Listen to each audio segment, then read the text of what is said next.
Jangan bina semata-mata untuk mengayakan kroni. Saya terkejutlah, saya dah lalu di depan tu dan singgah kat sini sebab saya nampak My Kiosk Taman Belenggu Residen.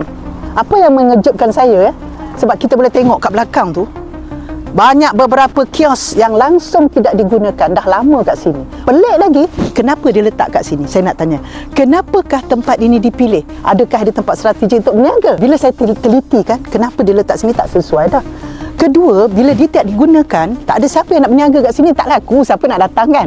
Lepas tu kita tengok pula, kios dah mula semakin rosak. Dah berlumut dan kita lihat ini, ya, belah sini bukan saja ni, tengok dia dah mula merekah dah mula berkarat, ya. Kemudian kita lihat sebelah ni semak dan samun.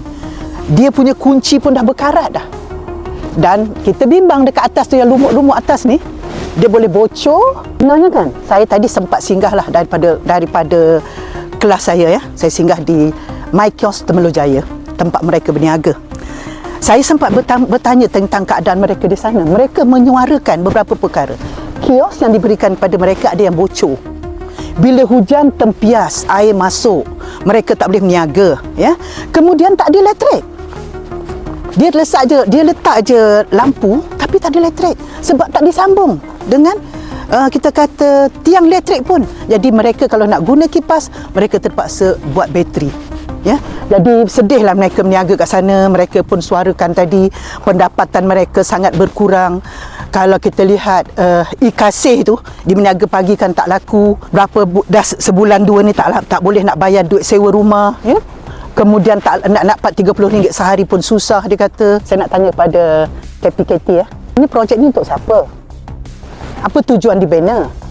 Berapa dah sebenarnya yang berjaya?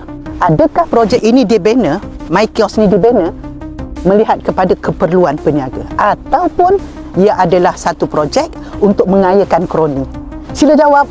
Ini satu saja ni tak guna. Banyak lagi tempat di kawasan Temerloh ni saya dapati kiosnya terbiar yang kata dia sebagai fitnah. Ini bukan fitnah, ni saya pergi tengok, ya?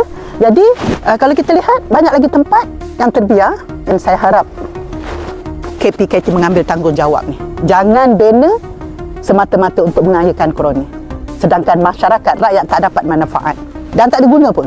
Okey, terima kasih.